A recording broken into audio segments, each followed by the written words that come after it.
The Egyptians say they don't want every artifact back from the British Museum, just those of significant archaeological value, like the Rosetta Stone. The Rosetta Stone. Rosetta Stone. The Rosetta Stone. Rosetta Stone. Rosetta Stone. Rosetta Stone. The Rosetta Stone is the Rosetta Stone. It was the key to understanding Egyptian hieroglyphics, and it is one of the most precious and valuable treasures of the British Museum. For 200 years, we believed we knew exactly what the Rosetta Stone said.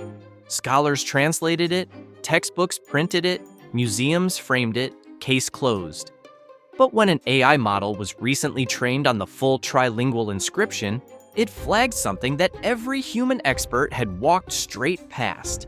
The hieroglyphic text and the Greek text are not saying the same thing, not in the passages that matter most. The meaning we've taught generations of students may only be the surface layer. And beneath it, ancient scribes may have encoded something else entirely, for an audience nobody suspected. What the AI found inside this 2,200-year-old stone is forcing Egyptologists to reopen a question they thought was answered in 1822. The stone that rewrote history. More than 2,000 years ago, deep inside a workshop somewhere in ancient Egypt, a group of highly trained scribes picked up their tools and began carving a message into a slab of dark granodiorite rock. They were not carving for themselves. They were carving for kings, for priests, for future generations, for an audience they could not name and could not imagine. And what they left behind would sit buried, cracked, and silent beneath the Egyptian soil for nearly 15 centuries. Until one summer afternoon in July of 1799, a French soldier's spade struck something hard in the mud near the Egyptian port town of Rosetta. Napoleon Bonaparte's army had swept into Egypt the previous year, fired by imperial ambition and fueled by a near-obsessive fascination with the ancient world. Embedded alongside the soldiers was a team of scholars, scientists, artists, and engineers, men tasked with cataloging every aspect of Egypt's extraordinary past. They sketched temples, measured pyramids, hauled artifacts back to waiting ships. And when that spade hit stone near the town known today as Rashid, no one on the site understood what had just been uncovered. But here's what nobody expected. The soldier didn't find gold, he didn't find a hidden tomb or a lost city beneath the sand. I think all nations have the right to ask back for their heritage. In the 19th century, he found a broken, irregular slab of rock covered in 3 different kinds of writing. It was stained, battered, and incomplete, missing its upper corners, fractured along one edge, unremarkable almost. And yet, hidden inside those 3 parallel layers of ancient language carved into the same surface, was the key to unlocking a mystery that had defeated every scholar in the world for 1,500 years. The artifact became known as the Rosetta Stone, and from the moment it was discovered, it changed everything. First, it changed how we understood ancient Egypt. Now, 2 centuries later, artificial intelligence is forcing us to wonder whether it is about to change everything again. What the French military did next set the terms for everything that followed. The British eventually seized the stone from Napoleon's forces under the terms of the 1801 Treaty of Alexandria, and it was shipped to London, where it has remained ever since. Displayed continuously at the British Museum since 1802, making it one of the longest-running public exhibitions of any object in the world. Millions of people have stood in front of it. Hundreds of scholars have studied it, and for most of those 2 centuries, everyone agreed on what the stone was, a key that had already given up everything it had to give.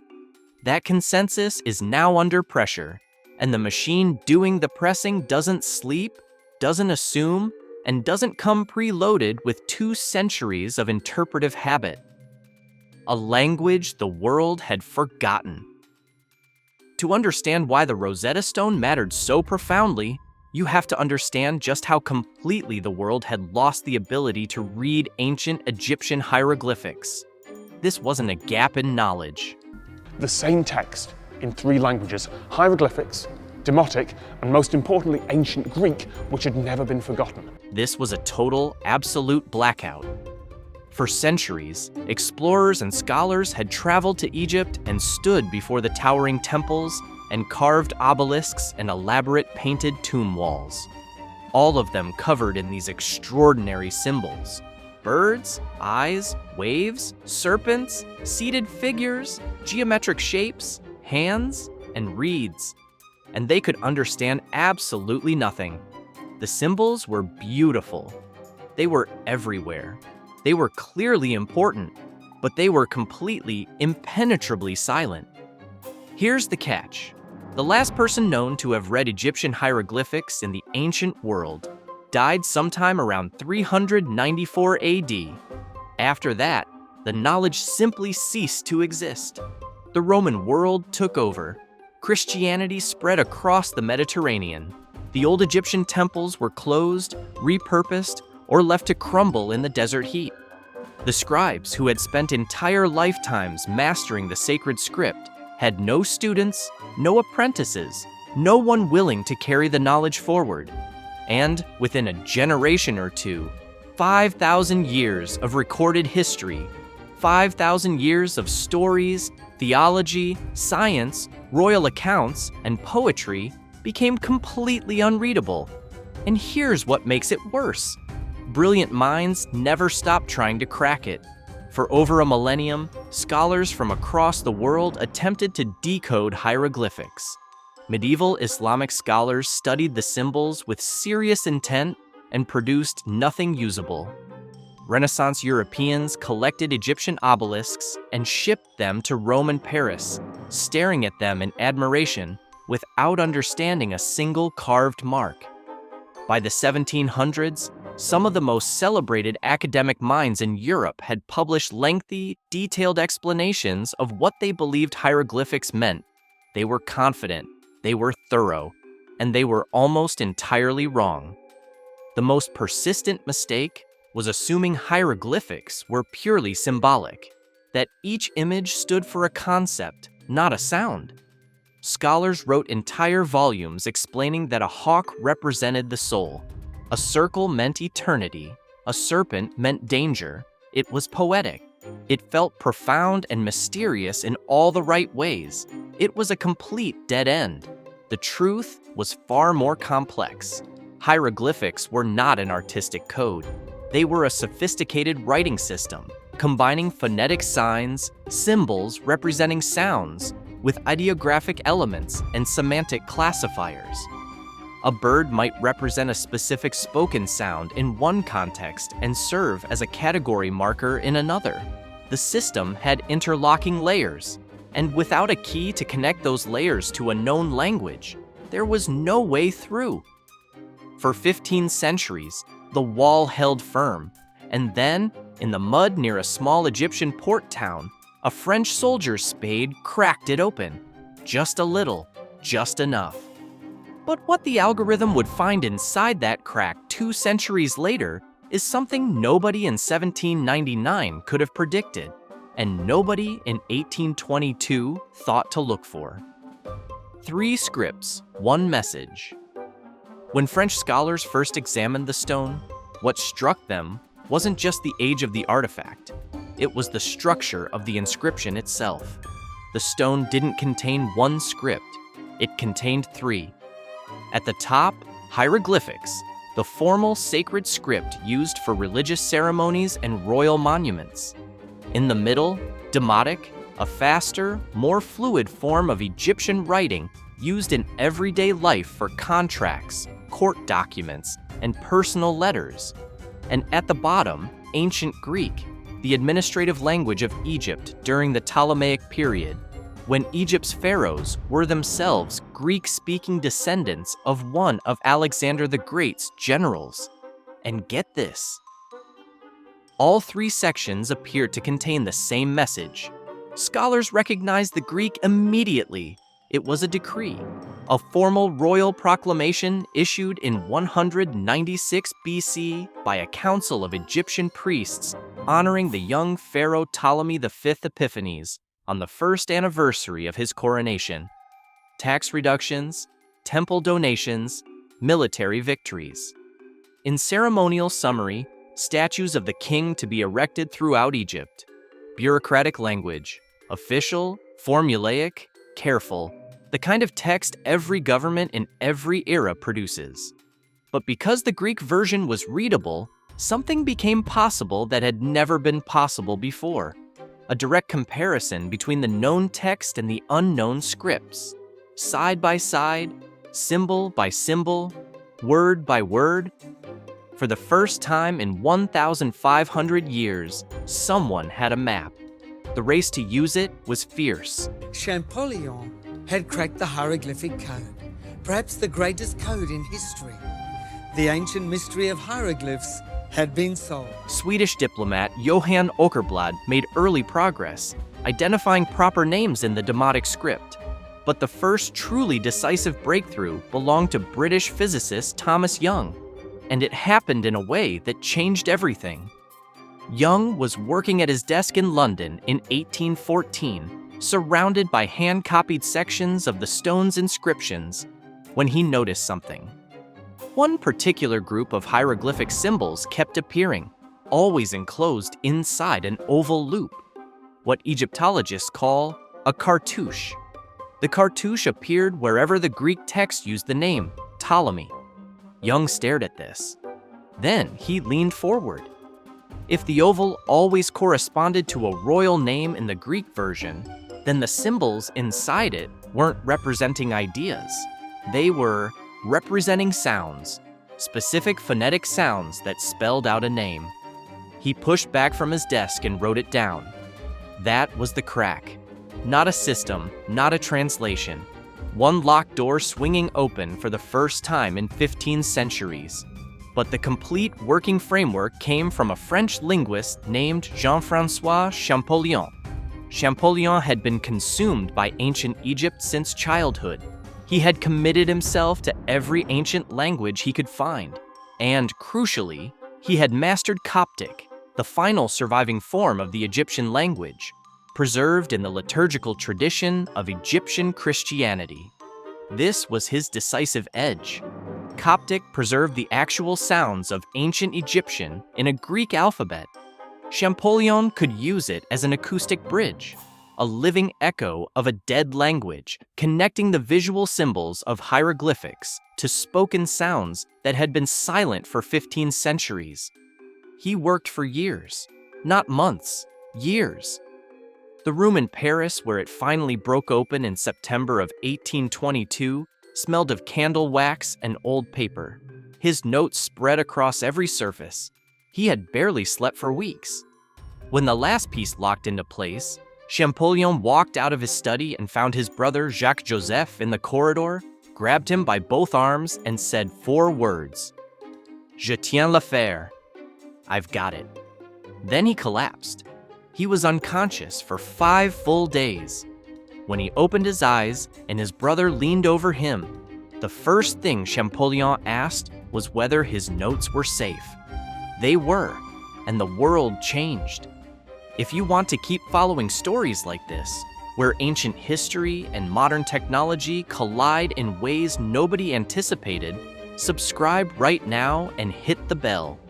Because what Champollion unlocked in 1822 is only the beginning of what this stone has to tell us. And the next part of this story is where it gets genuinely strange. What the stone said and why it wasn't enough. Once the decipherment was complete and scholars translated the full text, the results were thoroughly anticlimactic. No hidden wisdom, no lost doctrine, no secret ritual. The Rosetta Stone, the artifact that had unlocked the entire written world of ancient Egypt, was itself just a bureaucratic memo, a priestly council formally honoring a teenage king on the anniversary of his coronation, tax policy, temple donations, military campaigns, and ceremonial summary, case closed. For 200 years, that verdict held. Textbooks repeated it, museums displayed it. The Rosetta Stone was historically invaluable as a linguistic key and personally unremarkable as a document. everyone agreed. Everyone moved on. But here's what nobody expected to happen in the 21st century.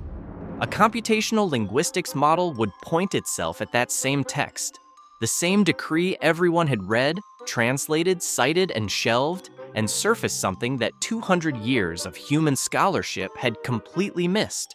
The algorithm didn't agree that the stone was unremarkable, not even close. The AI enters the room. This is where the story stops being history and starts being something else entirely. A research team led by Dr. Marco Parale at University College London began a systematic computational analysis of the Rosetta Stone's trilingual inscription. Their approach was methodologically distinct from anything that had come before. Rather than translating the text, work that had already been done and refined for 2 centuries, the model was instructed to map statistical relationships between the 3 language versions simultaneously, treating the inscription not as a document to be read, but as a data structure to be interrogated. Dr. Parale described the first time the system returned its results as quietly disorienting. The team had expected either nothing, a confirmation that the existing translation was complete, or scattered noise. What the model produced instead was something with a shape. The flag divergences weren't spread evenly across the text. They weren't random. They formed a pattern that could be seen immediately once the output was visualized. He printed it out, according to colleagues who were present, and held it at arm's length for a long moment before saying anything. Then he said, "Run it again." It ran again. The flags appeared in the same places, the same category of passage, the same directional divergence between the Greek and hieroglyphic versions. Every time. And here's what the model identified, not in abstract statistical terms, but in plain, graspable language. In section 14 of the decree, the passage describing the king's donations to the temples, the hieroglyphic version uses a specific formulation that appears 3 times in close proximity. In standard Egyptian ceremonial language of the Ptolemaic period, that formulation appears once per passage. Repetition of that specific construction in priestly administrative texts signals a legal binding clause, a formal commitment carrying contractual weight, not merely honorific language. The Greek text at the same location uses a single honorific phrase, gracious, routine, the kind of sentence a speechwriter produces on autopilot. So here is the gap, specific, concrete, and strange.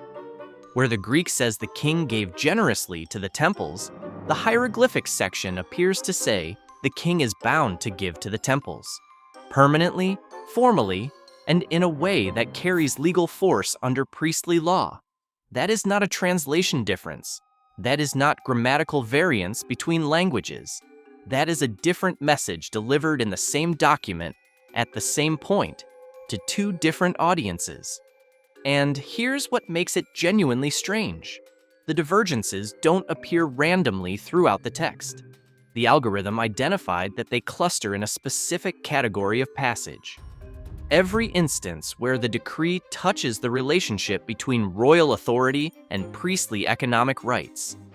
In the passages about military campaigns and public construction, the 3 language versions align almost perfectly.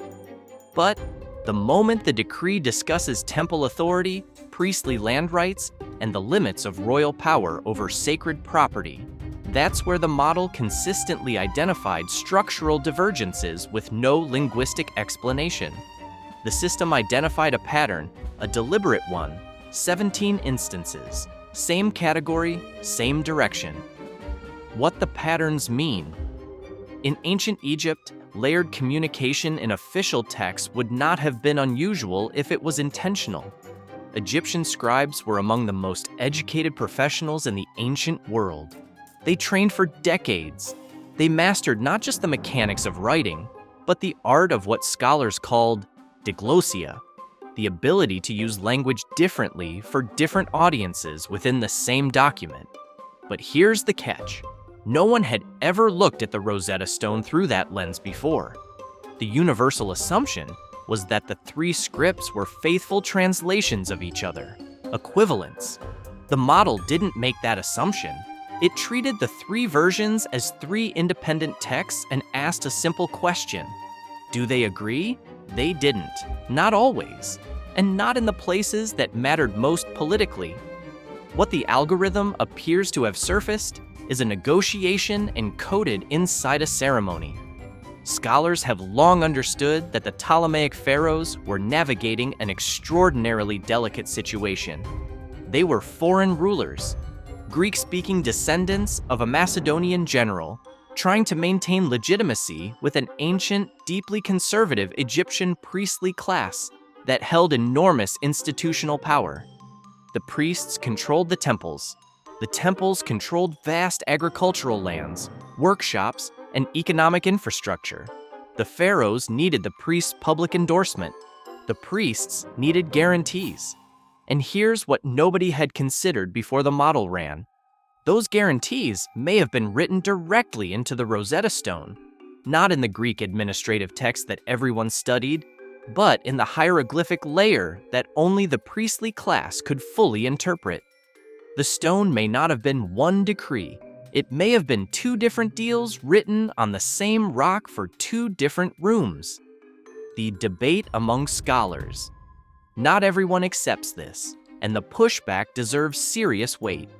Several prominent Egyptologists have offered pointed critiques of the computational analysis. Dr. Penelope Wilson of Durham University, one of the leading specialists in Ptolemaic priestly texts, has argued publicly that phrase repetition in hieroglyphic ceremonial language is far more stylistically conventional than the model appears to account for.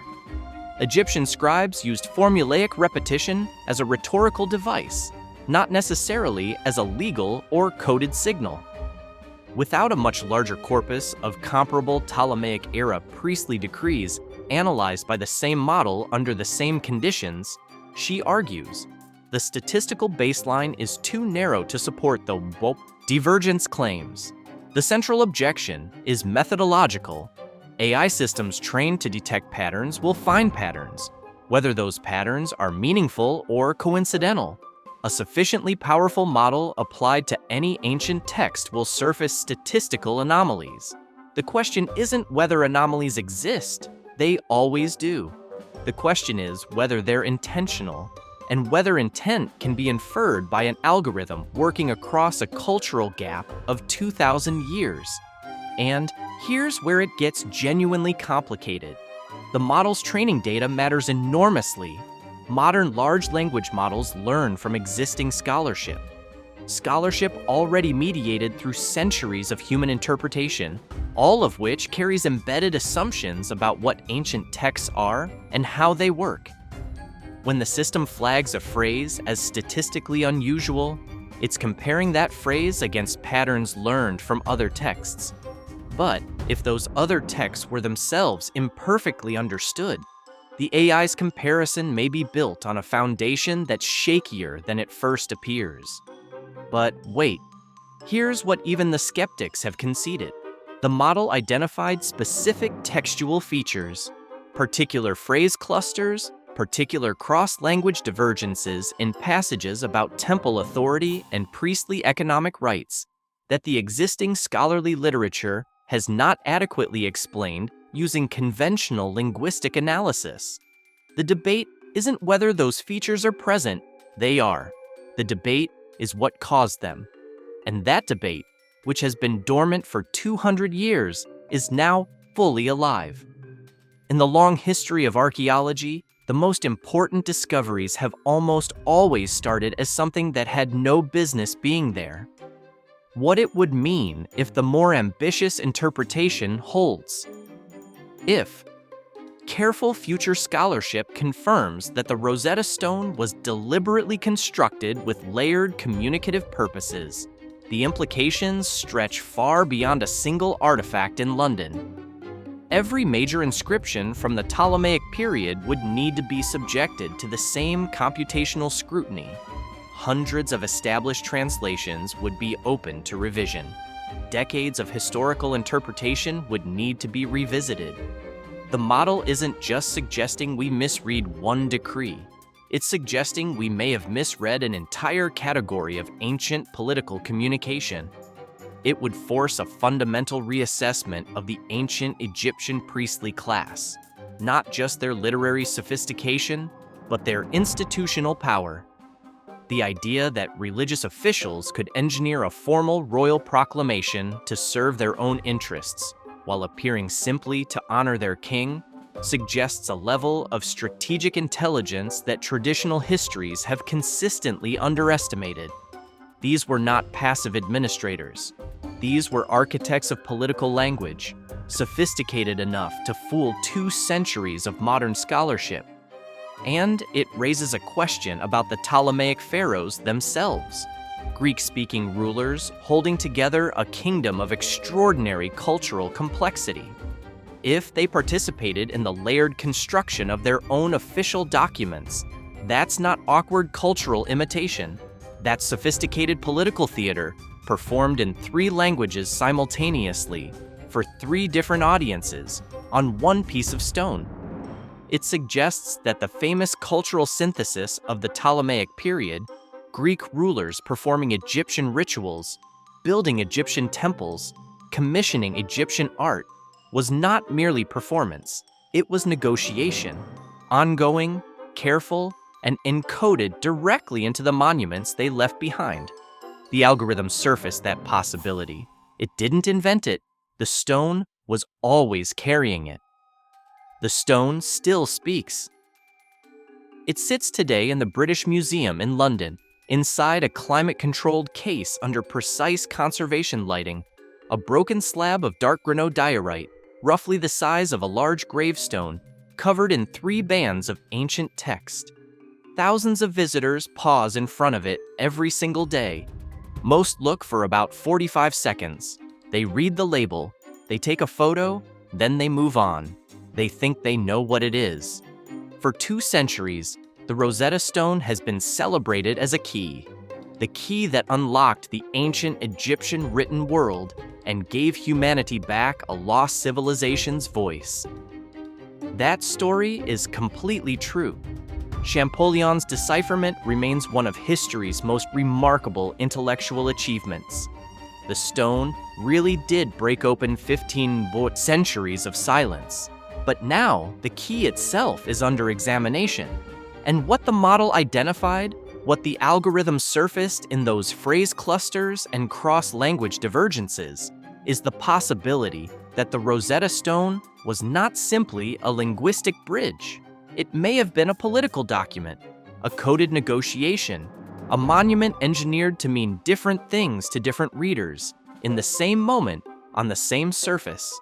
The scribes who carved it were professionals of extraordinary skill, operating in a world where language was the primary technology of power, where writing was controlled by a tiny educated elite, and where the distance between what a document said and what it meant could be precisely, deliberately, and invisibly engineered. They understood that most people would read the surface. They may have been counting on it. They were, in every sense that matters, the original architects of layered communication. And for 2,000 years, the layer they built beneath the official record sat untouched, waiting for something that could read without assumption, without expectation, and without the weight of 2 centuries of consensus telling it what the answer was supposed to be. What the AI cannot tell us is whether those scribes had any idea their work would outlast everything. The dynasty they served, the empire they inhabited, the language they wrote in. Whether they could have imagined their inscription being pulled from the mud by foreign soldiers, carried across the Mediterranean, placed behind glass in a city that didn't exist when they were alive, and interrogated by a form of intelligence they had no way to conceive. One that would look at their carefully constructed document and immediately ask the one question no human scholar had thought to ask first. Are all 3 versions actually saying the same thing?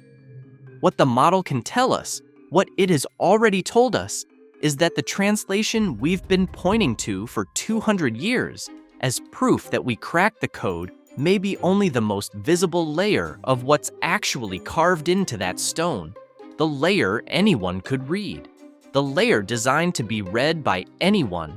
The ancient world left us a stone and a question it was never fully asked to answer. It left us a language we had to fight for over a century to recover. And now that we've recovered it, that line, that hard-won translation, that 200-year triumph of human scholarship, the stone is asking one more question. What if you only ever read the version they wanted most people to see? If this story made you think differently about what we know and what we only think we know, subscribe and hit the bell. Every week, we go exactly here, the place where the ancient world and the modern one collide, and the answers stop being simple. The Rosetta Stone has been waiting 2,000 years to be properly and fully understood. Something tells us we're really only just getting started.